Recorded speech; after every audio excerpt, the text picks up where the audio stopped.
جس نے ہمیں پیدا کیا اور جن کی طرف لوٹ کر جانا ہے، اسی طرح بے شمار درود اور سلام ہو جناب محمد الرسول اللہ صلی اللہ علیہ وسلم کی ذات گرامی پر، جو آخری نبی ہیں، جن کے بعد کوئی نبی آنے والا نہیں، جن کی شریعت قیامت تک باقی رہے گی اور جس شریعت کے بعد کوئی شریعت آنے والی نہیں۔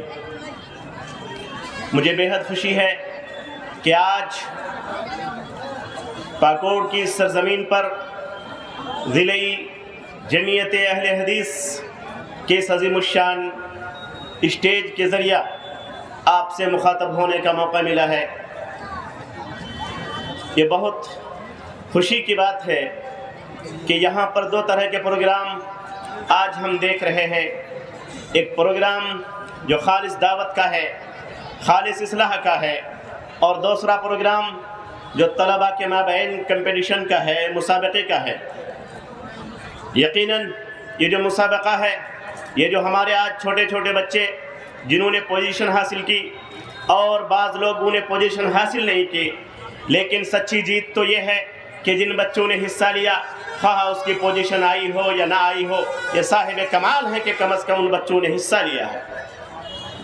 یقیناً جنہوں نے پوزیشن حاصل کی ہے وہ زیادہ مستحق ہیں اس بات کے کہ اس کا شکریہ ادا کیا جائے اور اس کی ہمت افزائی کی جائے، لیکن اس کے ساتھ ساتھ جن بچوں کی پوزیشن نہیں آئی، یہ بھی کیا کم بات ہے کہ اس بچے نے حصہ لیا، اس لیے وہ لائق مبارکباد ہے۔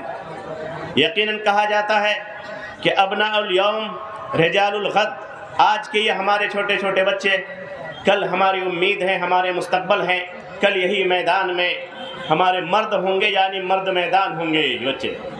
میرے بھائیوں، مجھے جو ٹاپک دیا گیا ہے، اتفاق کی بات یہ ہے کہ میرا ٹاپک بہت ہی زیادہ خشک ہے، اور میری یہ عادت ہے کہ میں تقریر کے دوران موضوع ہی پر بات کرتا ہوں، خواہ وہ خشک ہو یا خشک نہ ہو۔ یقیناً مجھے جو موضوع دیا گیا ہے وہ ہے فتویٰ کی اہمیت و ضرورت اور اس کے وصول۔ یقیناً یہ جو موضوع ہے یہ خالص علمی موضوع ہے۔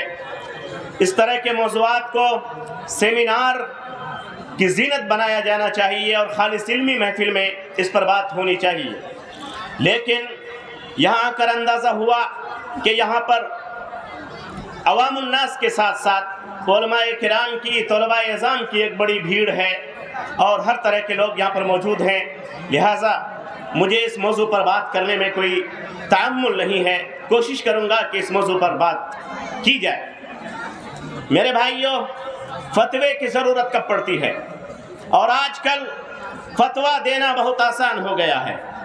جس کو بھی بولنا آ گیا وہ اپنے آپ کو مفتی سمجھنے لگتا ہے۔ جس کو بھی چاہے کتابوں کا علم ہو یا نہ ہو، چاہے اس کو عربی سمجھ میں آتی ہو یا نہ آتی ہو، خواہ اس کے اندر قرآن کی فہم ہو یا نہ ہو، خواہ وہ حدیث کو سمجھتا ہو یا نہ سمجھتا ہو، اگر کسی نے مسئلہ پوچھا تو اپنے آپ کو فتویٰ دینے میں فخر محسوس کرتا ہے۔ میرے بھائیوں، میں اس پر بات کروں گا اور کھل کے بات کروں گا۔ آج یہ بلوہ ہے، یہ مصیبت ہے، اس سے بچنا چاہیے امت اسلامیہ کو۔ جو فتویٰ پوچھ رہا ہے اس کو بھی، جو فتویٰ دے رہا ہے اس کو بھی۔ فتویٰ دینے والے بھی مجرم ہیں اور فتویٰ ایسے لوگوں سے لینے والے بھی مجرم ہیں۔ مجھے آج معلوم ہے کہ میں کس اسٹیج پہ کھڑا ہوں، اور مجھے یہ بھی معلوم ہے کہ آج میں جو اپنی بات رکھ رہا ہوں، کن علماء کرام کی موجودگی میں اپنی بات کو رکھ رہا ہوں۔ یہ دور بڑا نازک ہے، ساری چیزیں ریکارڈ ہو رہی ہیں۔ میں یہاں سے بول کے ابھی گھر نہیں پہنچوں گا، یہ باتیں پورے ہندوستان میں چلی جائے گی، لیکن اس کے باوجود آج اس ذمہ دار اسٹیج سے میں پوری ذمہ داری کے ساتھ بولنا چاہتا ہوں کہ یہ جو وقت ہے یہ فتنے کا وقت ہے۔ اس لیے تمام چیزوں کو اپنے راسخ علماء کرام سے، بڑے علماء کرام سے مل کر کے ہی آپ اگر انجام دیں گے تو کامیابی کی طرف جائیں گے، صحیح اسلام کی نمائندگی کریں گے، صحیح اسلام پر عمل کریں گے، ورنہ تو نہیں کریں گے۔ میرے بھائیو، تین چیزیں اہم ہیں، تین چیزیں اہم ہیں۔ نمبر ایک حکم، نمبر دو مسئلہ، نمبر تین فتویٰ۔